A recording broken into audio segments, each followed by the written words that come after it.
In this video, I'm going to share with you why I do what I do. I get asked a lot, Will, why are you a coach? What led you to be a coach? And in this video, I'm going to share with you everything, all the reasons why, and hopefully you can take some inspiration from it. So I grew up with a belief that money equaled happiness. Now, don't get me wrong, I had a very fortunate childhood growing up. I always had clothes on my back, shoes on my feet, food in the fridge. I'm really fortunate in that respect. I've got two loving parents still together today, and I'm one of four siblings. I'm the eldest. I've got a younger brother and sister who are 3 years younger than me, and then a younger, what I call baby sister, who's not so much a baby anymore, but she's 10 years younger than me. What happened as I was growing up is I remember my dad getting up at 5 o'clock in the morning, getting home at 7 or 8 o'clock at night, and bringing the stress and the frustration of work home with him. And what I used to remember was that there was so much stress and frustration. There was like this tension around him that I could feel. It was like an energy field. And one day I remember coming home from school when I was about 10 years old, and Dad was at home, which was quite unusual because usually he'd leave really early in the morning, get home at late at night, and he was home because he'd quit his job to set up a business with one of my uncles. Now I've got two very wealthy uncles.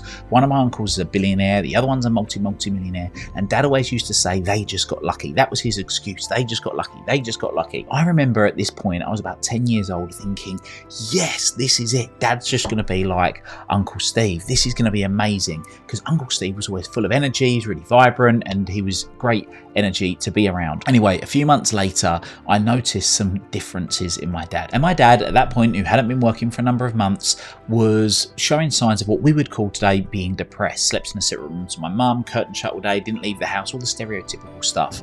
And what I started to realize or make the assumption of was that there was a connection between what had been going on in the past and what was going on now. And the connection that I made was Uncle Mark, he was a billionaire, he was really happy. Uncle Steve, he was a multimillionaire, he was really happy. There was Dad when he worked in London. Sure, he was stressed and frustrated, but then for the last few months he hasn't worked and there's no money coming in. So for me, it was obvious money equaled happiness. So what I did at 10 years old, I started to do anything I could to make a bit of money. So I was doing different paper rounds, I was buying stuff out of the paper and selling it on eBay, whatever I could do to make some money. And then what happened was I started to make some money.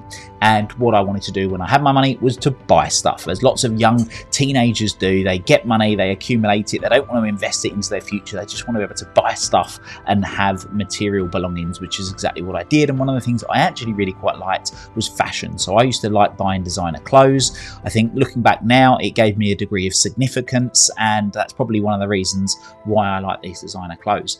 Anyway, that carried on for some years, and eventually I started working in a designer clothes shop. I was really loving that experience of being around lots of great people, because my desire back then was I just wanted to be a millionaire, and I was surrounded by millionaires. I was surrounded by professional footballers, property developers, stockbrokers, and drug dealers. These were also people with money that were not necessarily as desirable to be around, but I was around them in this designer clothes shop that I worked in Essex. And I remember a few years into this particular job that there was a guy in the industry, a guy called Neil Bounds, who was a bit of a legend back then, and he tried to open his own clothes shop, and that clothes shop failed. And I was about 17 or 18 years old, and I remember thinking, well, if Neil can't do it, there's no way that I'm ever going to be able to do it. So I need to start looking at another career. But like I mentioned before, I wanted to be a multimillionaire. I was surrounded by lots of wealthy people that were clients of mine in the shop that I worked in.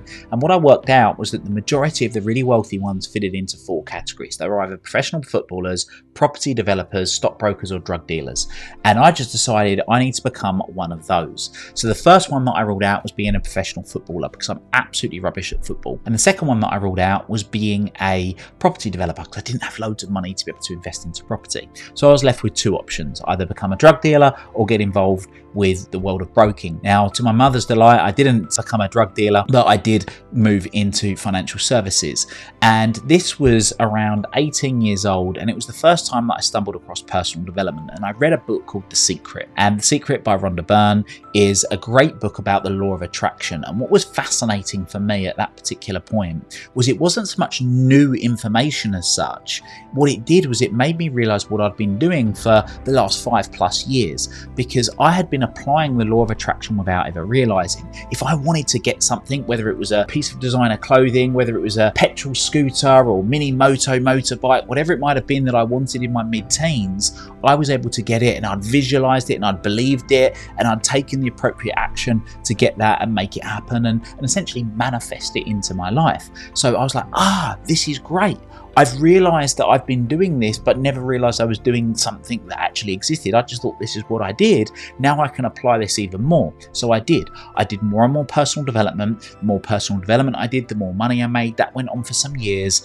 And then in 2013, I went to an event with a guy called Tony Robbins. Now, you may have heard of Tony Robbins. He's arguably the world's leading life and business strategist. And me and a bunch of friends went off to this event called Unleash the Power Within. And I was going to this event because I wanted to essentially learn more ways of making more money and continuing to grow in my career and develop doing what I want to do. But a little while into that event, I had what I call my lightning moment, and bam, it hit me. And I cried my eyes out with tears of happiness. And there were tears of happiness, but it was a huge realization. It was like a breakthrough moment. It was like one of those scenes you'd see in a film where the clouds part and the light beams down on you. And what actually happened was I had a realization that had undone 10+ years of my past. The realization that I had when Tony was sharing what's known as the Thanksgiving story. If you want to look it up on YouTube, you can go and find it. And it made me realize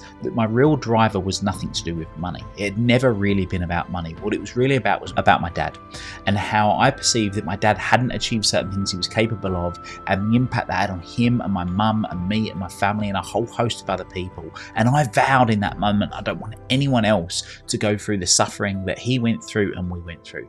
So from that moment on, I become obsessed with anything to do with human awareness, human potential, human behavior, because I was adamant what I wanted to do was enable people to unlock their full potential, so it not only benefited them, but their family, their friends, their community, society, humanity, and the universe. So here we are, over 11 years since that specific moment, and I'm pursuing that as my mission in life. My North Star in life is to empower people to transform excuses into results and live a life they love. So that's a little glimpse into how I came about to doing the work that I do, the reason why I do it, and hopefully it's something that you've been able to take from too. If you've got any questions, please feel free to pop them in the comments, and I look forward to you being able to enjoy another video very soon.